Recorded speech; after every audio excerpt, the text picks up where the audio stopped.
Hey guys, this is doctor Ashish Sahu. और पिछले कुछ वीडियोस में कुछ बच्चों ने कमेंट किया था कि आप नीट के ऊपर वीडियो बनाइए, और तो मैंने सोचा नीट स्टूडेंट्स के लिए ये वीडियो बनाना चाहिए। और जब मैं और मेरे फ्रेंड्स हम लोग नीट यूजी के एग्ज़ाम के लिए प्रिपेयर कर रहे थे, तो और अभी भी जब हम नीट पीजी के एग्ज़ाम के लिए प्रिपेयर कर रहे हैं, तो कुछ डाउट्स मन में आते ही रहते हैं अपनी पढ़ाई से रिलेटेड। तो इस वीडियो हम उसी के बारे में बात करेंगे कि क्या क्या डाउट्स आते हैं और कौन कौन से यूजुअल जो मिस्टेक्स रहते हैं जिनको हमको अवॉइड करना चाहिए। शुरू करते हैं। तो पहली गलती कि एक सब्जेक्ट के लिए बहुत सारी बुक्स यूज़ करना। तो ये बहुत ही कॉमन गलती है। होता क्या है, जैसे आप नीट यूजी के लिए प्रिपेयर कर रहे हैं, आप अपने दोस्त को देखते हैं कि वो एक सब्जेक्ट के लिए, जैसे कह सकते हैं बायो के लिए, पहले वो एनसीईआरटी पढ़ता है और फिर कोई और दूसरी बुक पढ़ता है। या फिर आप देखते हैं आपका दोस्त जो दूसरी कोचिंग में जाता है, वो अपनी कोचिंग के बातें आपको बताता है कि हमारे कोचिंग में ये वाली बुक पढ़ने को कहा जा रहा है कि इस वाली बुक से ज़्यादा क्वेश्चंस आते हैं।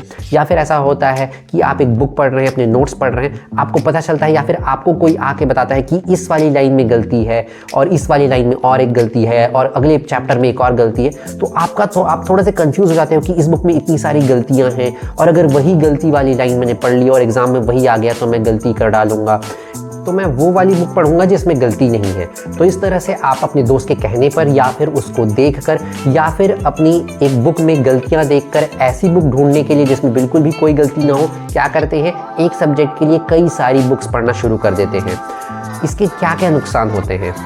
तो पहला नुकसान ये है कि आप फोकस नहीं रह पाते, आप स्टेबल नहीं रह पाते हैं, आपको बार बार कंफ्यूजन होने लग जाता है। और अगर आपको इसके बाद एक परफेक्ट बुक मिल भी गई तो भी आप उसको पढ़ते टाइम आपका ध्यान उसको पढ़ने में नहीं रहेगा, आपका ध्यान ये देखने में रह जाएगा कि क्या इसमें कोई गलती है। तो ये आपका फोकस पूरी तरह से खराब कर देगा। दूसरा नुकसान ये है कि बार बार बुक बदलते रहने से क्या होता है कि आपका काफ़ी ज़्यादा टाइम वेस्ट होता है। ये टाइम आप फिर से रिवाइज करने में या फिर आराम करने में लगा सकते थे। तो इसका सॉल्यूशन क्या है? सॉल्यूशन ये है कि सबसे पहले तो आप एक सब्जेक्ट के लिए अपना स्टडी मटेरियल फिक्स कर लीजिए। एकदम श्योर कर लीजिए कि मुझे इस सब्जेक्ट के लिए ये पढ़ना है। किस सब्जेक्ट के लिए कौन कौन सी बुक पढ़नी है, कौन कौन सा स्टडी मटेरियल यूज़ करना है, इसके लिए हम एक सेपरेट वीडियो जल्दी ही बनाएंगे। तो जैसे फॉर एग्जांपल आप बायो के लिए फिक्स कर लीजिए कि मैं एनसीईआरटी पढ़ूंगा और क्वेश्चन बनाने के लिए ये वाली बुक यूज़ करूंगा करके, ये आपने फिक्स कर लिया। अब इसके बाद आपको सिर्फ और सिर्फ इसी से पढ़ना है।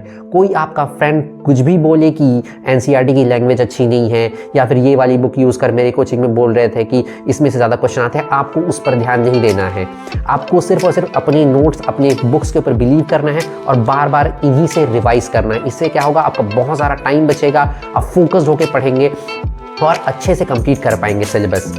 फिर आप कहेंगे कि तो उन मिस्टेक्स का क्या, अगर कुछ मिस्टेक्स हो जाती हैं उनका क्या, क्योंकि अगर वो एग्ज़ाम में आ गए तो हमारा एग्ज़ाम में वो क्वेश्चन गलत हो जाएगा। तो इसका एकदम सीधा सा आंसर ये है कि भाई जब आप बार बार उस नोट्स या फिर बुक को पढ़ेंगे और जब आप क्वेश्चंस लगाएंगे तो फिर क्या होगा, ऑटोमेटिकली आप चीज़ें कोरिलेट करेंगे तो आपको पता चल जाएगा कि ये वाली मिस्टेक है और इसका सही वाला आंसर ये है। साथ ही साथ अगर आपको कोई भी डाउट है, आप सीधे सीधे टीचर को अप्रोच करें, बिना हिचकिचाए पूछेंगे तो आपका बहुत सारा टाइम बच जाएगा।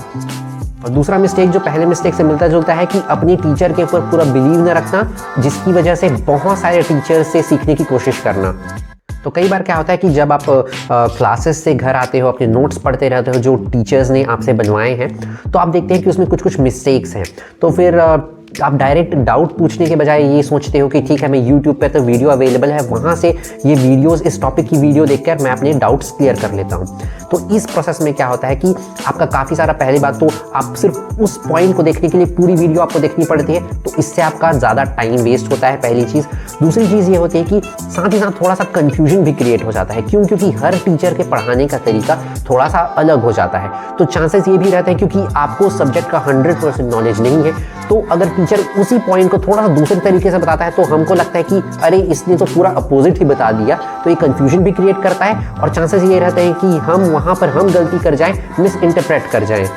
फिर आप कहेंगे कि गलतियाँ सुधारना तो ज़रूरी है। हाँ, गलतियाँ सुधारना ज़रूरी है, लेकिन जैसा कि मैंने कहा कि अगर आप उस सब्जेक्ट को थोड़ा बार बार पढ़ेंगे, अच्छे से रिवाइज करेंगे और जब आप क्वेश्चंस बनाएंगे तो ऑटोमेटिकली वो डाउट्स क्लियर होते जाएंगे। या फिर आप डायरेक्टली टीचर से ही पूछ लीजिए कि यहाँ पर ये वाला डाउट क्रिएट कर रहा है, क्या ये गलती हुई है, तो ऑटोमेटिकली वो डाउट आपका क्लियर हो जाएगा। Third mistake, past year questions नहीं बनाना। तो अगर कोई मुझसे पूछे कि सबसे इंपॉर्टेंट स्टेप क्या है नीट की प्रिपरेशन में, तो मैं तो यही कहूँगा कि भैया पास्ट ईयर के क्वेश्चन अच्छे से बनाओ। देखिए एनसीईआरटी पढ़ना, एमसीक्यूज बनाना, अदर टेस्ट वगैरह देना, ये लगभग सारे बच्चे करते ही करते हैं। तो अगर आपको सभी से कंपटीशन से थोड़ा सा आगे निकलना है तो आपको पास ईयर के क्वेश्चंस बनाने ही चाहिए।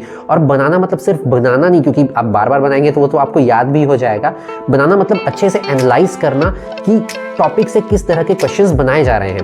अगर आप पास्ट ईयर के क्वेश्चन बनाते हैं तो इससे आपको कई फायदे होते हैं। पहली बात तो आपको क्लियर हो जाता है कि कौन से टॉपिक आपके लिए ज़्यादा इंपॉर्टेंट है, कौन से टॉपिक से आपके ज़्यादा क्वेश्चन पूछे जा रहे हैं नीट में। फिर दूसरी चीज़ आप यही देखते हैं जो ज़्यादा इंपॉर्टेंट है कि ठीक है इस पैराग्राफ से क्वेश्चन आ रहे हैं, लेकिन आपको पता चलता है कि ठीक है जो सिंपल लाइन लिखी हुई है वो आप देखते हैं कि किस तरह से घुमा करके उसको एग्जाम में पूछा जा रहा है। तो ये आपका जब क्लियर हो जाता है ऑटोमेटिकली आप दूसरे अपने कॉम्पिटिटर से कई स्टेप आगे निकल जाते हैं।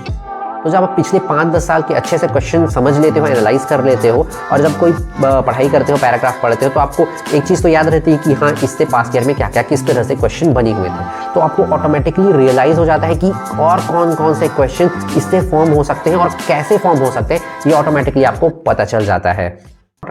तो इस वीडियो को थोड़ा सा शॉर्ट रखते हैं, इसका पार्ट 2 भी मैं जल्दी बनाऊंगा जिसमें और इसी तरह के मिस्टेक्स के बारे में बात करेंगे। साथ ही साथ अदर स्टडी स्ट्रैटेजीज है, टेस्ट वगैरह कैसे देना है, कैसे उसको अच्छे से उसके क्वेश्चंस को एनालाइज करना है, उसके बारे में भी हम जल्दी बात करेंगे। उम्मीद करता हूँ ये वीडियो आपको हेल्पफुल लगी होगी। इस वीडियो को अपने नीट एस्पिरेंट बाकी फ्रेंड्स के साथ शेयर ज़रूर करना और चैनल को सब्सक्राइब भी कर लेना, और मेरे दूसरे नीट और फनी वीडियो वाला जो MBBS वाला चैनल है उसको भी जाके सब्सक्राइब कर सकते हो। उसका लिंक आपको आई बटन पर मिल जाएगा। मिलते हैं अगली वीडियो में।